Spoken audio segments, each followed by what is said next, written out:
E aí galera, beleza? Aqui é o Pedro. Aqui é o Rodrigo. Estamos mais um Papo Anime hoje. Vamos falar de Zetsu no Tempest. A gente vai fazer uma área sem spoilers pra quem não viu, né? Aí depois a gente vai fazer uma área com spoiler, falando mais sobre o anime, né? Então vamos lá.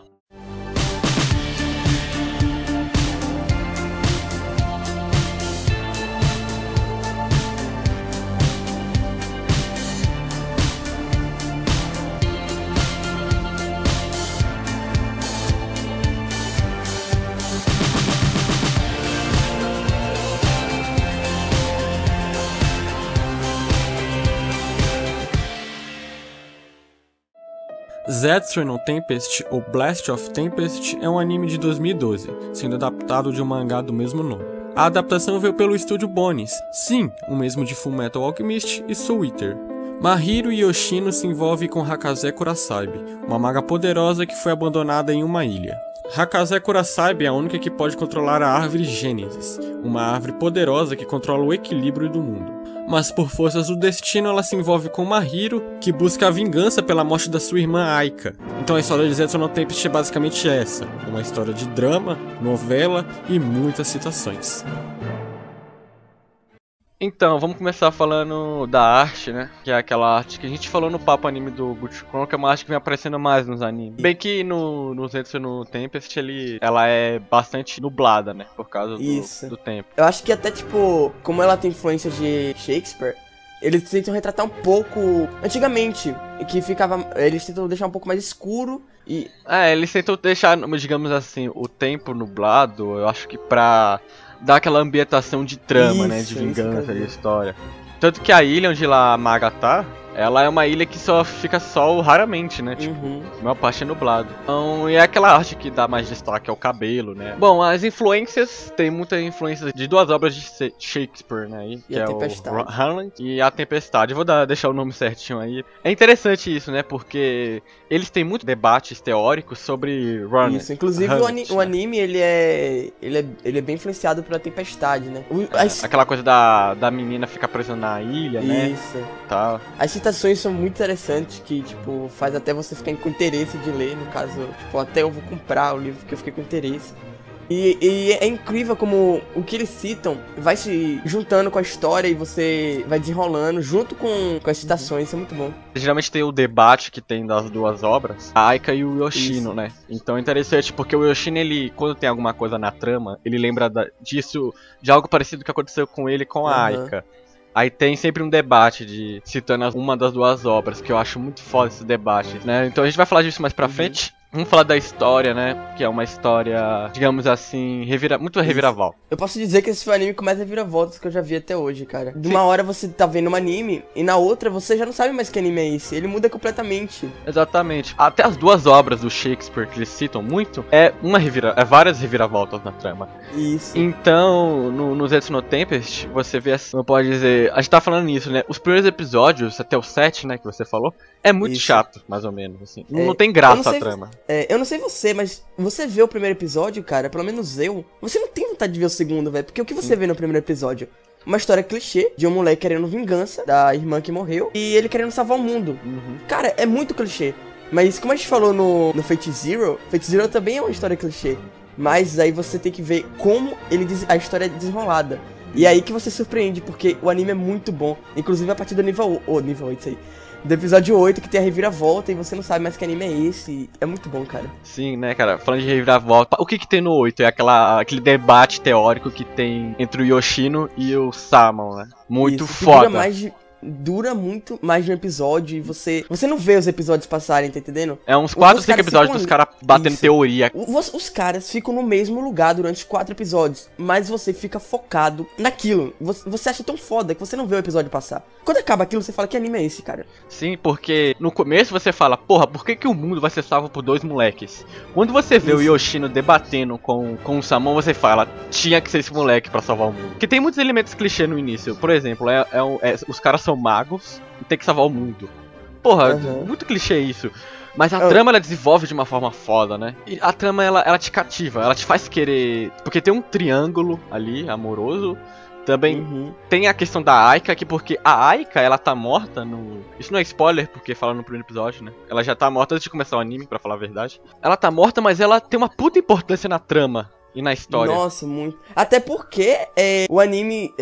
gira em torno da história dela, né, meio que. Isso, gira em torno da história dela. O início já é você vendo ela. Não ela viva, mas... Acho que ela é viva, né? É uma lembrança deles, né? Isso, uma lembrança. Então, o anime só aconteceu por ela. Não tudo, mas uma boa parte acontece por ela, entendeu?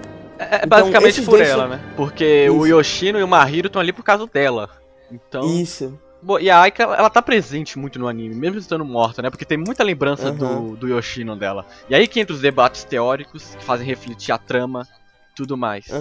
O passado do anime é muito importante pro futuro. Então, falando dos personagens, tem o Yoshino, pra mim, é o melhor personagem desse anime. Concordo. Eu gosto da frieza dele. Não, você não vê a frieza dele, mas a Aika morre e ela era uma pessoa muito importante pra ele, né? E é incrível como ele consegue administrar isso. Ele segue em frente, ele ri às vezes, você pensa que ele não é nada.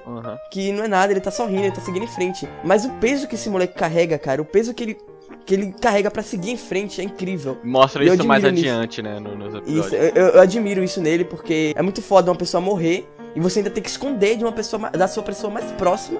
Que é o amigo dele, né? Isso. Então, esconder o sentimento da pessoa mais próxima. E é até aquela questão dele segurar o sentimento de sempre sorrir, né? Porque ele até fala isso. Não vai fazer diferença se eu desabafar, se eu chorar. Ela não vai voltar as coisas como estão. Não vai fazer essa diferença se eu querer o mesmo destino que o Mahiro, quer matar o cara que matou a Aika. Isso, ela não vai voltar. Não vai voltar a vida. Isso é muito foda no Yoshino. Só que não aparece isso no início, né? Então, tipo, no início, eu achava o Yoshino muito babaca, cara. Tanto o Yoshino quanto o Mahiro. Eu falava assim... O Mahiro mais, porque o Mahiro tem aquele negócio de vingança. Mas, cara, eu não sentia vontade em acompanhar os personagens, sabe? Tipo, eu quero ver uma história carisma, de vingança, né? e aventura com esses dois moleques. Não tinha isso, né? Não tinha aquela carisma de você se pegar o personagem. Era só um moleque, na minha opinião, claro, retardado. Que só queria vingança e só via sangue na frente dele. Isso já é o Mahiro, né? É isso, o Mahiro. Não queria mais nada a não ser vingança. É a coisa mais clichê do mundo. Moleque querendo vingança e sair matando tudo que vem na frente. E o Yoshino é o amigo dele idiota, sabe? Que só tá ali pra acompanhar na história. Exato. Na minha opinião, no início. No início depois... você tem essa visão mesmo. Tanto que depois, quando a gente tava falando de vamos de história, o Mahiro, você entende melhor a vingança dele, né? Porque quando você conhece mais a Aika e a história dele com a Aika. Isso que é legal. Tem os secundários ali, que é o Samon, que é vilão e depois vira figurante. No caso ali, todos os personagens são vilões. Muitos personagens são vilões no início e depois vira figurante, né, na segunda temporada. Sim, né? Infelizmente, porque eu acho que poderiam desenvolver um pouquinho mais eles. Aquele moleque que aparece depois, que eu não vou falar aqui que ele é, que, digamos assim, ele faz uma grande coisa pra trama, só que ele é meio... tem, digamos, poderes, né? Acho que você sabe o que eu tô falando. O cara é, tipo, um personagem inútil, velho. Não vi graça naquele personagem. Tem um episódio até que ele fala com o Mahiro e pro Yoshino, né? Chora e não sei o que. É o único diálogo que eu acho interessante que ele aparece. Isso. Porra. Porque ele desabafa ali, ele meio que coloca os sentimentos que os outros dois deviam colocar pra fora. Ele se sente no lugar deles, entendeu? E ele meio que sente a dor deles e... acho que aquele diálogo foi... todo o anime, aquele foi o diálogo mais foda desse personagem. Porque... eu acho que foi o único interessante dele, praticamente. Isso. Porque eu achei ele meio... sei lá, idiota. Então tem a princesa, né, que tá presa na ilha...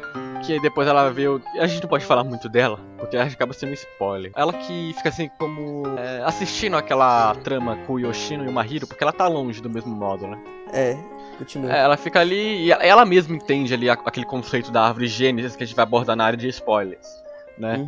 Ela mesma se vê naquele conceito que ela acreditava ser um conceito que defendia a humanidade, defendia tudo ali. Então a gente vai falar mais dela na área de spoilers, ok? Tem aqueles outros personagens, tipo a menina que... aquele pessoal do governo, né? Também não tem grande destaque, mas faz algo na trama. Bom, galera, espero que vocês tenham gostado dessa parte aqui que a gente tá falando sem spoilers, tá? Você recomenda Zetsu no Tempest e por quê? Cara, assim, Zetsu no Tempest, ele te dá uma impressão no início, que no caso é o que a gente falou, é um anime chato e clichê. Por incrível que pareça, talvez tenha gente que venha se interessar no primeiro episódio. Então o que ele vem te mostrar no início, que é um anime de muita ação, porque tem bastante ação logo no primeiro episódio e no segundo. Que é a luta do Mahiro. Mesmo que depois essa ação ela caia, né? Tipo, pro segundo arco. Isso que eu ia dizer. Essa ação não é pro anime todo. Depois de uma certa parte vai ser mais teoria, cara.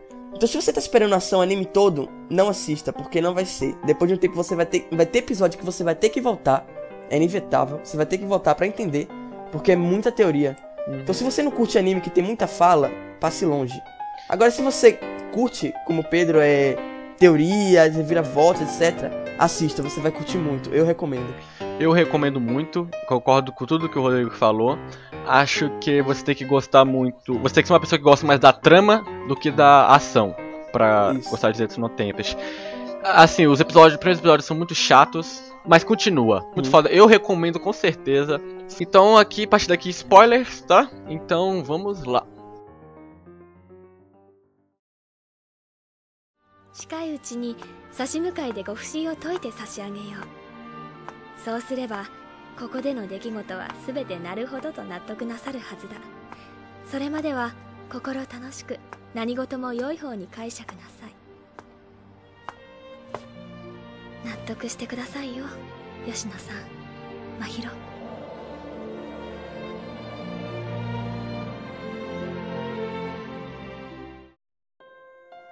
Bom, aí tem aquela questão da lógica, né, da árvore Gênesis. Que tá do lado da princesa. Isso, muito foda. Que é a lógica de tudo acontece por alguma coisa, né? Tudo tem uma lógica. Tipo, você morre, foi pra alguma coisa. No caso, no caso a Aika, no anime ela morre pra mover a trama pro Yoshino e pro Mahiro ajudarem a Hakaze, né? Pra desenrolar tudo. E aquela parte em que a princesa volta no tempo pra falar com ela. E que a parte que ela falou, eu já tive aqui, isso já aconteceu. E, velho, sinceramente, coisas assim de voltar no tempo, às vezes me deixa meio, sei lá, confuso. E tem toda essa lógica. Aí você vê também que até a própria Hakaze, que é a princesa, né, protegida da árvore, ela vê o quão horrível é essa lógica. Porque ela acreditava que a lógica, tipo, não, é isso que segura o mundo, é isso que movimenta o mundo. Não, e depois ela vê isso na hora que ela tem que sair da ilha, né? Porque já falando de spoilers, a árvore, quando ela consegue, tem aquela puta trama foda, aquela puta teoria foda do... que a gente já pode spoiler aqui, então... A parte que o Yoshino ele tá lá conversando com o Samon e tal, e ela consegue vir pro presente, né? Que ela tava presa no passado. E aí a árvore Gênesis simplesmente mata o Yoshino e o Mahiro. Não é mata, né? Porque eles não são mais necessários, certo? Isso. Então, pra que eles serviram? Apenas pra ela conhecer eles e eles serem úteis em tirar elas de lá. Porque a árvore, de alguma forma, já sabia que ela ia parar lá. O que eles serviam já acabou. Já tirou elas de lá. Foda-se eles agora, entendeu? Então... Esse que foi o erro da árvore, né? Tipo, achar que eles não eram mais necessários a partir que a Hakaze voltou pro presente. Isso. Mas por sorte eles saíram vivos e, bom, eles ainda tiveram muita importância no anime. Inclusive o Mahiro foi o que teve a ideia no final, né, de... Por causa dele o mundo foi salvo, em parte, claro. Começa a ter aquela paixão entre o Mahiro e a Hakaze. Que é uma sobre a paixão, eu não acho ela chata. Na verdade, eu achei algumas partes até meio engraçadinhas. E eu acho que foi bem importante pra trama. Pessoas quando gostam uma da outra, quando essa pessoa tá perto da outra, o que ela tenta fazer? Se mostrar, de certa forma, pra essa pessoa, certo? Então, o que a princesa tava fazendo? Pelo fato dela tá apaixonada pelo cara... pelo Yoshino, e eles passarem muita coisa juntos, ela fez muitas coisas só pra se mostrar pra ele. Como, por exemplo, no final. Ela até mesma fala isso. Tem que parar de me mostrar, né? Vamos acabar morrendo. E tem a parte no final também que ela fala, você vai estar me olhando, certo? Tipo, eu quero que você veja eu fazer aquilo. Eu quero que você veja eu ajudar a salvar o mundo. Entendeu? E ela mesma entende que a paixão dele não pode ser correspondida, né? Isso, porque não é uma paixão chata. Essa paixão deles também é importante pra mostrar melhor o Yoshino por dentro, né? Que é aquela questão que ele desabafa em algum episódio. Ele chora, né? Ele fala, não vai fazer diferença eu chorar, não vai fazer diferença. E ele fica lá, tipo, você vê a situação do personagem, né? É importante pra E aí que você sente o quanto esse moleque carregou desde a morte da Aika. Você sente ele soltando aquilo tudo, desabafando. Aliás, até antes, né? Desde criança. Isso. A parte que ele chora é muito tensa, cara, porque ele desabafa e você meio que consegue sentir o que ele tá sentindo e tal. O romance é legal porque não influencia, ele influencia sim, mas não é uma coisa melosa em que vai mudar o rumo da história e vai estragar a história totalmente, né? Que estraga. Eles sabem separar o romance do romance, o romance da hora certa. A hora certa do romance, isso aí. Se bem que o romance não é lá um romance, né? Porque Eles nem andam de mão dada nem nada, porque o Yoshino não quer corresponder àquilo, né? Então tem a questão também da tragédia, que é aí que se volta a se basear lá nas duas obras do Shakespeare, a Vingança Sem e Com Tragédia, né? Que é muito foda, porque a Aika ela fala numa lembrança, né? O Yoshino lembra. Não sei se era a Aika ou se era o Mahiro, acho que era um dos três, que eles falam nunca ter lido uma obra algum livro que a vingança não terminasse em tragédia. Aí eu acho que depois, mais pra frente, eles citam A Tempestade, que é uma vingança que termina assim em tragédia, sobre magos, né, que ficam presos numa ilha. Tô muito foda isso, né, cara? É o modo que vai desenrolando, o modo em que você vê essa história que vai se ligando junto com as citações, é muito bom, porque Hamlet e A Tempestade são histórias quase iguais, mas com finais diferentes. Eles falam isso no anime, né? E no anime, eles meio que tem as duas opções. Isso. O final com tragédia e o final com não tragédia. Então, dependendo das suas consequências, voltando à parte da lógica, o que eles fazerem, tudo tem uma causa, certo? O que eles fazerem vai depender se o final vai ser trágico ou se o final não vai ser trágico. Sim. É importante lembrar também aquela questão de quem matou a Ai, cara. No começo você tá pouco se ferrando pra quem matou ela. Mas chega num determinado ponto que você tem suas teorias de como quem matou ela, a trama consegue te fazer não ter certeza. Tem ainda um pouco de dúvida, né? Isso. Então já falando, e aí tem a questão, a Hakaze vai no tempo pra descobrir quem matou a Aika. A própria Aika, ela aceita aquela ideologia da árvore Gênesis, né? De tudo ter uma causa, porque ela se mata. Porque se ela não se matasse, não ia acontecer a história, né? Não é dar aquele pontapé na trama. A árvore Gênesis ia ter outro rumo, o Yoshino não ia fazer aquilo, o Mahiro não ia fazer aquilo, ia ser outra história totalmente diferente. Então, o interessante é isso da personagem da Aika, ela entende isso. Ela aceitou e é incrível como ela se matou sem ter medo, sabe? Ela até falou no final, é como um ator saindo do palco com seu papel realizado. Exato. Ela sentiu que a missão dela tava pronta ali, entendeu? Que a missão dela era se matar pra que isso tudo acontecesse. E o importante que eu achei muito foda, ela não se matou pra salvar o mundo, ela só se matou pra salvar o Yoshino e o Mahiro. E isso é muito foda em um personagem. Por que você vai se matar por um mundo que você não tá nem aí? Mas ela se matou pelas duas pessoas que ela gostava. Então tem tudo isso, e tem um final. Digamos, o final acaba junto com... A trama eu acho que ela acaba quando mostra o suicídio da Aika. Então, o final é simplesmente pra finalizar tudo. Eu acho que o final eu esperava mais. Eu acho que o final ele foi um pouco fraco. Eu entendo porque a trama acabou de girar quando a Aika mostrou o suicídio da Aika. Então já deu todo aquele giro. Tanto que se você for ver, o Mahiro e o Yoshino já não estavam tão, né? Aquele espírito de vingança jamais, né, no final. E, tipo, sobre o final, eu achei ele legal, cara. Tipo, eu achei que a história deles, como o Mahiro disse, não tinha acabado. Tinha acabado de começar. E a Hakaze vai tentar ainda com o Yoshino, ela vai tentar ainda um romance com ele, porque mostra ela no final. Sei lá, sobre o final, eu achei ok, cara. Tipo, ele tem os baixos dele, que podia ter mais, sim, podia ter mais. Mas... só acho que finalizou a história, né? Finalizou a história, acabou. Tipo, não foi algo épico. Eu acho interessante nesse anime, é que ele liga bem história, personagens e trama. Cada um move uma coisa, não é exatamente separado. Olha, a trama é fraquinha, a história é mais ou menos, clichê, mas os personagens são fodas, não. Tipo, cada coisa move a outra. A trama move os personagens, que os personagens movem bem a trama. E acaba com a morte da Aika, literalmente o final foi só pra finalizar a história. Isso. Certo? Espero que vocês tenham gostado. Se vocês gostaram, dê joinha, comente pra deixar sua opinião. Dá trabalho fazer esses vídeos, então até a próxima. Falou.